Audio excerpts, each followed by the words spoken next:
আসসালামু আলাইকুম, আমন্ত্রণ জানাচ্ছি আইজি ক্রিয়েশন নিউজ আপডেটে। সঙ্গে আছি আমি ইমতিয়াজ আহমেদ। শুরুতে এই সংবাদ শিরোনাম।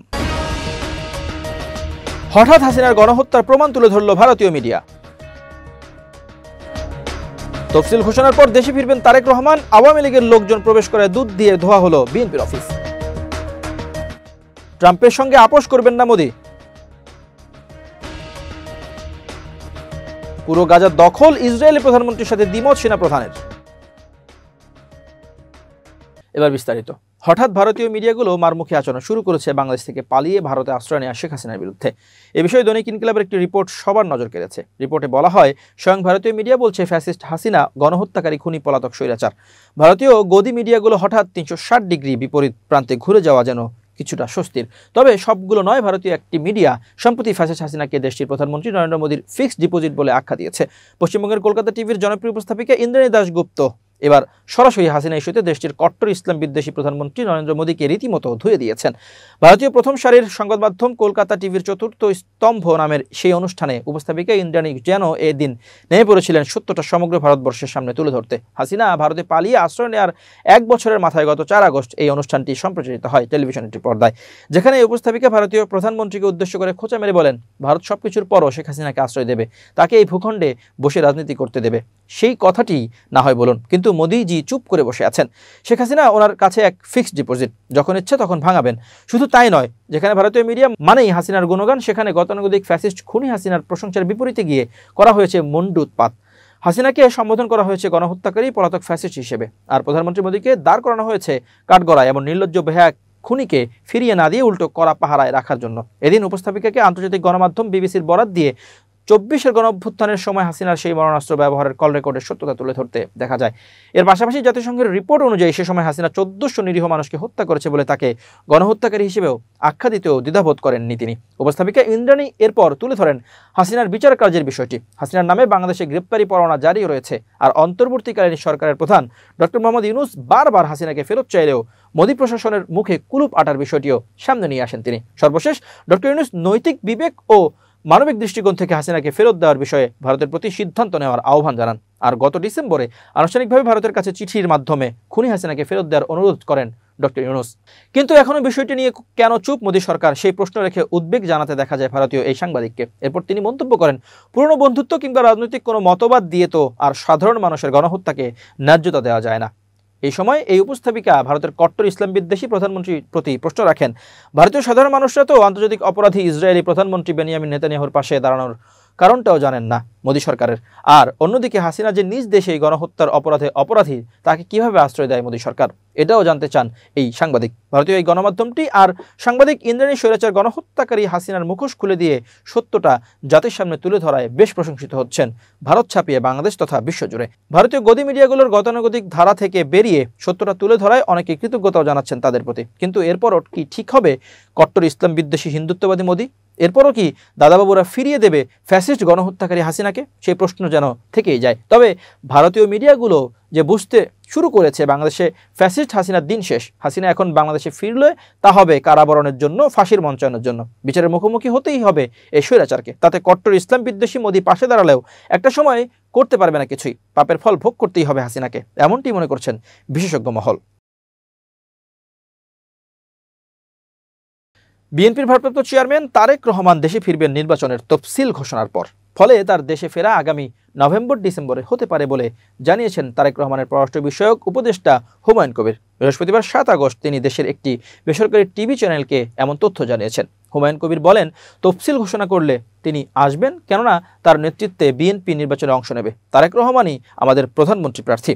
যদি জনগণ বিএনপিকে নির্বাচিত করেন তাহলে তিনি বাংলাদেশের পরবর্তী প্রধানমন্ত্রী। এখানে কোনো যদি কিন্তু নেই। 1-11 সেনা সমর্থিত তত্ত্বাবধায়ক সরকারের সময় তারেক রহমানকে গ্রেপ্তার করা হয়। তখন তিনি বিএনপির সিনিয়র ভাইস চেয়ারম্যান ছিলেন। গ্রেপ্তার হওয়ার পর তারেক রহমানকে ব্যাপক নির্যাতন করা হয়। পরে জামিনে মুক্ত হয়ে 2008 সালে চিকিৎসার জন্য যুক্তরাজ্যে যান। কিন্তু এরপর শেখ হাসিনার সরকারের 16 বছরের শাসনামলে তারেক রহমান আর দেশে ফিরতে পারেননি। 5 আগস্টে আওয়ামী লীগের পতন ও শেখ হাসিনার পলায়নের পর এখন দেশে ফেরার প্রক্রিয়া চলছে বলে জানা গেছে। জুলাই ঘোষণাপত্রে গণমানুষের চাওয়ার প্রতিফলন ঘটেনি বলে মন্তব্য করেছেন ইনকিলাব মঞ্চের মুখপাত্র শরীফ ওসমান হাদী।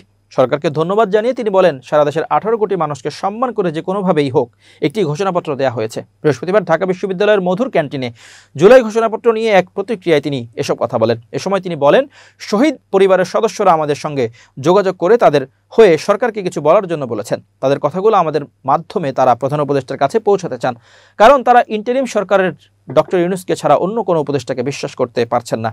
হাদি বলেন, অধ্যাপক ডক্টর ইউনূসকে তার উপদেষ্টারা আর্মি কুর ভয় দেখাচ্ছে। এনসিপিকে তারা আন্দোলনের প্রতিনিধি বানিয়েছেন। এ সময় তিনি উপদেষ্টা পরিবর্তনের দাবি করে তিনি আরও বলেন, জেনারেল ওয়াকার ও আর্মি জেনারেলরা কু করতে পারবেন না। তারা এমন কিছু করলে জনগণ গিয়ে ক্যান্টনমেন্টের প্রতিটি ইট খুলে নিয়ে আসবে। উপদেষ্টাদের অনেকেই রাজনৈতিক দলগুলোর সঙ্গে আপোষ করেছেন ভবিষ্যতে বিভিন্ন মন্ত্রণালয়ের মন্ত্রী হওয়ার আশায়, ফলে তারা এখন রাজনৈতিক দলের ভাষায় কথা বলছেন। ইনকিলাব মঞ্চের মুখপাত্র এ সময় সংস্কারের দাবি জানিয়ে বলেন, ভবিষ্যতে যে দলই ক্ষমতায় আসুক তাদের 72-এর সংবিধান বাতিল করতে হবে আর সে ব্যবস্থা ইন্টারিমকে করতে হবে। প্রতিনিধিত্বশীল স্বাধীন পুলিশ কমিশন গঠন করতে হবে, জুডিশিয়াল রিফর্ম করতে হবে, জনপ্রশাসন সংস্কার করতে হবে এবং নির্বাচন কমিশনের বর্তমান প্যাটার্ন ভেঙে দেওয়ারও দাবি জানান তিনি। বিএনপির একটি পক্ষ আওয়ামী লীগের কিছু লোককে নিয়ে অফিসে ঢোকায় 1 মণ দুধ দিয়ে ধোয়া হয়েছে পার্টি অফিস। দুধ দিয়ে পার্টি অফিস ধোয়ার ভিডিও করে সামাজিক যোগাযোগ মাধ্যমে তা ছড়িয়ে দেওয়া হয়েছে। এ ঘটনায় এলাকায় ছড়িয়ে পড়লে কৌতূহলী সৃষ্টি হয়েছে। বুধবার 6 আগস্ট রাতে উপজেলা ছাত্রদলের যুগ্ম আহ্বায়ক তৌহিদুল ইসলাম তৌহিদের নেতৃত্বে দলীয় কার্যালয়ে দুধ ঢেলে পরিষ্কার করা হয় পুরো অফিস চত্বর। এমন ঘটনায় এলাকায় ব্যাপক আলোড়ন সৃষ্টি করেছে। ছাত্রদল ও বিএনপি নেতাকর্মীরা জানান, 5 আগস্ট ছিল গণঅভ্যুত্থান দিবস। এই দিবস উপলক্ষে বিএনপির বিজয় মিছিল ছিল। তবে সেই মিছিলে বিএনপির একটি পক্ষ, ইশতিয়াক সিদ্দিকীর পক্ষ, আওয়ামী ফ্যাসিবাদের দোসরদের নিয়ে দলীয় কার্যালয়ে প্রবেশ করে। এতে গণঅভ্যুত্থানকে অপমান করা হয়েছে, পাশাপাশি দলীয় ভাবমূর্তি নষ্ট হয়েছে।